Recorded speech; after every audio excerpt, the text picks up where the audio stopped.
हुकूमत की तरफ से कुछ ऐलानात किए जा रहे हैं महंगाई को कंट्रोल करने के लिए, और उसमें इमरान खान साहब का पहले में जिक्र का वज़ीर-ए-आज़म ने एक एग्रीमेंट का परफॉर्मेंस एग्रीमेंट का काम जो है उस पर तेज़ कर दिया है। इसमें देखा जाएगा वजारतों में के दरमियान एक कंपटीशन भी है, उनको टास्क दिया जाएगा कि आपकी परफॉर्मेंस कैसी है, और उसमें बाकायदा कैटेगराइज किया गया है गवर्नेंस आप कैसे कर रहे हैं, आप किस तरह से डाटा की बुनियाद पर किस तरह आप 3 माह की कारकर्दगी अपनी बेहतर कर रहे हैं, और हुकूमती एजेंडे को आवाम तक किस तरह पहुँचा रहे हैं। इस तरह से 10 पॉइंट्स हैं। लेकिन जो सबसे अहम चीज़ है वो है वज़ीर ख़जाना साहब की एक और भारी भरकम प्रेस कॉन्फ्रेंस, जिसमें उन्होंने ये कहा है कि जी एक तो मुनाफाखोरी जो है, नाजायज़ मुनाफाखोरी, उसको ख़त्म करना है और उसके लिए हम एक स्ट्रक्चर ला रहे हैं।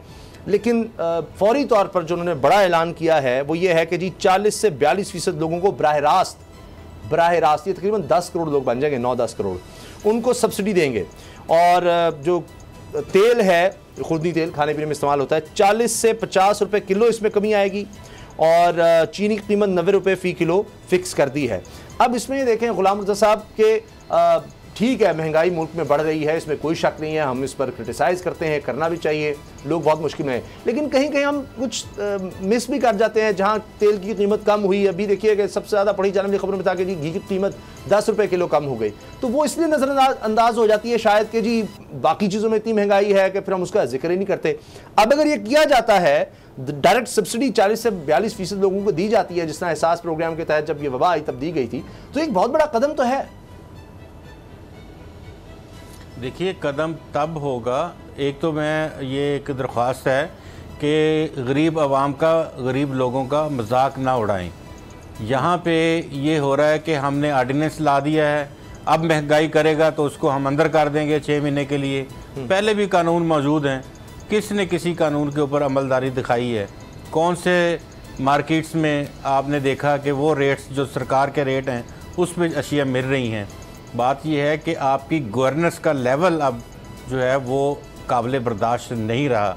अगर हम झूठ बोलते जाएंगे और लोगों को खामखा तसल्लियाँ देते जाएंगे कि अब महंगाई ख़त्म हो रही है, महंगाई कम हो रही है, लोग हमें भी साथ गालियाँ दे रहे हैं अभी भी, और मज़ीद गालियाँ देते रहेंगे, लेकिन हमें हकीकत हाल ये बतानी है, हुकूमत वक्त को भी बतानी है। ये हमारी हुकूमत है, ये हमारी अपनी हुकूमत है, पाकिस्तानियों की हुकूमत है, इन्हीं को हमने नहीं बताना तो किसने बताना है कि अवाम की हालत ज़ार बहुत बिगड़ चुकी है।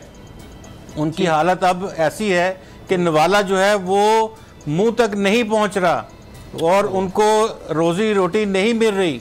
बेरोज़गारी का बहुत बड़ा एक सैलाब है जो मुल्क के हर शहर में मौजूद है। और जो ये कहा जा रहा है कि हम घी के ऊपर सब्सिडी, आप आटे को सब्सिडाइज कर दें, आप रेट निकाल दें आटे का, मैं बता रहा हूँ 1600 रुपये का 20 किलो आटा मिल रहा है, 32 रुपये मन, कौन खाएगा? गरीब के बच्चे तो रोटी खाते हैं, वो ऑयल किधर इस्तेमाल करते हैं? कितना ऑयल इस्तेमाल करते हैं? 1 पाव ऑयल लेके आते हैं तो 4 दिन इस्तेमाल करते हैं। वो तो सालन के साथ, मिर्चों के साथ या किसी के साथ वो रोटी खाते हैं। जो बुनियादी अशिया ज़रूरी हैं उनकी तरफ हुकूमत को तवज्जो देनी चाहिए। 90 रुपये किलो फिक्स कर दी तेल भी कीमत आप लेके आए ना बाजार से, 90 रुपये फिक्स कर दिए, 90 रुपये में मिल रही है। आज भी 115 रुपये 110 रुपये रेट है, कहाँ से लाएंगे? फिर आप असल चीज मुझे आप कहते हैं ऑर्डिनेंस भी ना लाएं और कीमतें भी फिक्स कर दें और उस पर अमल दरामद पहले से कानून पहले से मौजूद है, कानून पहले से मौजूद है, उसके ऊपर अमल कर लें। पहले भी तो मौजूद है। वो कहता है मैंने ज़ख़ीरा अंदोज़ी से करोड़ों रुपए कमा लिया, ऑर्डिनेंस की जरूरत ही नहीं है। ऑर्डिनेंस किस लिए लाया जा रहा है? ऑर्डिनेंस की हम मजमूई तौर पे देखें, मजमूई तौर पे ऑर्डिनेंस तो वहाँ चाहिए है जहाँ पे कानून साजी नहीं है।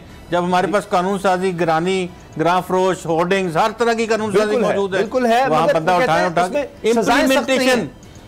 इम्प्लीमेंटेशन और अपनी इंतजामिया को उनको ये प्रॉपर्टी डीलर इंतजामिया बन चुकी है, ये सोसाइटियों के पीछे जा रहे हैं। ये मुख्तलिफ जो डीसी सिस्टम है, जहाँ जहाँ भी आप चले जाएं वहाँ वो देख रहे हैं कौन सी जगह खाली है और किस MNA MPA को कब्जा करवाना है। उनसे इनको निकालें, इनको कहें कि हमें ये चीज़ें चाहिए, अगर दे सकते हो तो ठीक है, नहीं तो इनको बदल दें सर, इनको किसी और जगह लगाएं। आप अपनी जगह सही होंगे, मगर ये मजाक भी उड़ाया जाता है। बाबर साहब, आपने कई दफ़ा इस तरह की बात की कि जी ये नोटिस ना ही लें इमरान खान साहब तो चीज़ महंगी हो जाएगी। हमने अपने प्रोग्राम में कई दफ़ा डिस्कस किया कि जी जब ये महंगाई होती थी जी, चारों चीफ सेक्रेटरीज के साथ जनाब मीटिंग की है, खुद इमरान खान साहब ने, वज़ीर आज़म ने, कि जनाब ये क्यों, हाईएस्ट ऑफिसर वो होता है कि जी इसको इम्प्लीमेंट करना है। जब ये आते हैं पंजाब में ये टास्क देके जाते हैं, अब महंगाई नहीं होनी चाहिए, महंगाई, उससे कोई असर नहीं पड़ता। इसी वजह से शायद वो फिर ऑर्डिनेंस का सहारा, अब वो कह रहे हैं कि जी हार मान लिया, तो शायद उन्होंने कहा जी अब गरीब आदमी के हाथ में कैश दे दो।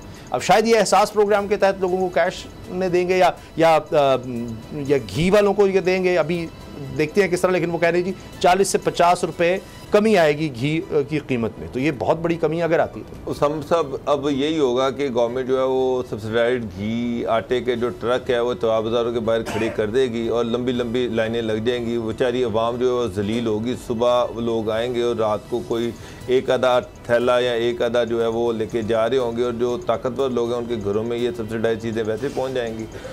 असल इशू ये नहीं है। अब आपने कहा जी खान साहब नोटिस लेते हैं, चीफ सेक्रेटरी के साथ मीटिंग करते हैं, 6 चीफ सेक्रेटरी बदल दिए। बल्कि आज मैं हायर एजुकेशन में गया तो वहाँ पर मैं बोर्ड पढ़ा था, पिछले 3 सालों में, मुर्दा साहब से सुनिएगा, 15 सेक्रेटरी हायर एजुकेशन तब्दील हुए हैं। 15 3 सालों में।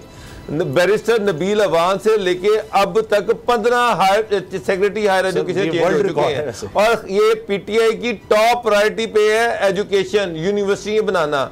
और 36 महीनों में एवरेज जो सेक्रेटरी है वो 2 महीने काम कर सका है। जब ये हालात होंगे तो गवर्नेंस एडमिनिस्ट्रेशन कहाँ से आएगी? जो किसी अफसर को पता ही नहीं है कि मैंने कल रहना है, नहीं रहना, कितने दिन रहना है और कितना काम उसे लेना है। अभी बेचारा आके चीजें समझ रहा होता है और उसको तब्दील कर लिया जाता है। यही हालात सारे यकीन जाने से आप पाकिस्तान की तारीख में देख लें, 15 सेक्रेटरीज एजुकेशन 3 साल में नहीं हुए जितने इन्होंने कर दिए। तब्दीली सरकार है ना, वो तब्दील तो कर रहे हैं। वो तब्दीली पे तो जो देखें, तो आ रही है। एक और बात है जी जी उसामा गाजी साहब, ये परफॉर्मेंस एग्रीमेंट्स, हाँ जी यार, अपने आपके सेक्रेटरी हैं, आप सरबराह हैं, एब्सोल्यूट सरबराह हैं आप मुमलकत के, आप हुकूमत के सरबराह हैं। आप अपने सेक्रेटरियों के साथ किस तरह के मुआहदे कर रहे हैं? उनको ऑर्डर दें कि भाई ये चीज चाहिए और इसका ये टारगेट है, और हमें उसके बाद रिपोर्ट दें। सरकार या परफॉर्मेंस एग्रीमेंट नाम ये दिया गया उसको, फाइलों का आपको ये टास्क दिया गया, आपने उसमें कितना काम करके दिखाया है, ये 3 महीने बाद उसकी रिपोर्ट देखी जाएगी। ये साहब यहाँ पे परफॉर्मेंस एग्रीमेंट है, काम नहीं भाई, फाइलों के पेट ना भरे, काम चाहिए, फाइलों के पेट भरे। यहाँ पे ऑब्जेक्टिव भी कुछ और होता है, क्या सेक्रेटरी जो है उसको लगाने का मकसद ही कुछ और होता है, और जब वो मकसद पूरा ना कर पाए तो उसको तब्दील कर दो। सबसे आसान तरीका है। उसामा साहब, अभी मैं शौकत साहब ये कह रहे थे कि इस खित्ते में पाकिस्तान में पेट्रोल अभी भी सबसे सस्ता है। इनके लोगों को बेवकूफ़ बनाया जा रहा है। फवाद चौधरी साहब भी यही बात कर रहे हैं, फाइनेंस मिनिस्टर भी यही बात कर रहे हैं कि जनाब यहाँ पे जनाब बाकी खित्ते में बड़ी महंगाई है, पाकिस्तान में जनाब ये जो है सस्ता है। आप देखिए इंडिया में 240 है, अब ये इंडिया के पेट्रोल को 240 डबल करके बताते हैं। मैं अभी आपको सारे रेट पढ़ के दिखा रहा था। 500 रुपए लीटर कर रहे हैं, अगर सस्ता है ना, इंडिया में 100 रुपए लीटर इंडियन रुपीज में है ना सर, इंडिया का रुपया भी तो हमसे सर पर कैपिटा इनकम भी तो हमसे ज्यादा लग रहा है ना, उसकी ग्रोथ रेट भी तो हमसे ज्यादा है। आप पूरी बात क्यों नहीं करते? मेरा मतलब है इंडिया में पर कैपिटा इनकम $2000 पर फी बंदा है, यहाँ पर 1100 है। आप इस चीज को क्यों नहीं सामने लेके आते? ठीक है, मगर वो तो ये फैक्ट, ये गवर्नमेंट की राय ली है, आधा सच तो चले नहीं। अगर काम नजर आ रहा है ना, हमारी फिर तजवीज यही है, अगर कम नजर आ रहा है तो 500 रुपए लीटर कर दें। सर नहीं, अल्लाह का नाम, अपना शौक पूरा करें, बता मेरा मतलब है कि लोगों को बेवकूफ बनाना, लोगों को लोग समझते हैं कि ये सारे बेवकूफ हैं। वहां पर इंडिया की ग्रोथ कितनी चल रही है, हमारे कितनी चल रही है। यहाँ पर कहते हैं जी कोविड है, आपकी 3 तो अब ग्रोथ रेट अब 3 गया है, और जो इंटरनेशनल जो वो वर्ल्ड बैंक है वो तो 3 अभी भी नहीं मानता। उसके बाद आप इंडिया का ग्रोथ रेट जो है वो तो 6 पे जा रहा है। आप उसे कैसे कंपेरिजन कर सकते हैं पाकिस्तान का? वहां पे पर कैपिटा इनकम कितनी है, बांग्लादेश में पर कैपिटा इनकम कितनी है, डॉलर कितने का है? आप सारी चीजें देखें तो आपको पता चलेगा। ये क्या हुआ कि अमेरिका जहाँ पे पर कैपिटा इनकम जो है वो $10,000 है, तो आप कहें जी वहां पे तो पेट्रोल जो है वो 1000 रुपए लीटर है। और भाई वहां पे एक आदमी की कुव्वत खरीद कितनी है, आप ये तो देखिए। पाकिस्तान में कुव्वत खरीद कितनी है ये देखें, वहां पे एक मजदूर कितना कमा रहा है ये देखें, पाकिस्तान में मजदूर कितना कमा रहा है ये देखें, वहां पे बेरोजगारी के क्या हालात है वो देखें, पाकिस्तान में बेरोजगारी के हालात क्या है वो देखें। सब्सक्राइब करें और बेल दबाएं ताकि कोई खबर रह न जाए।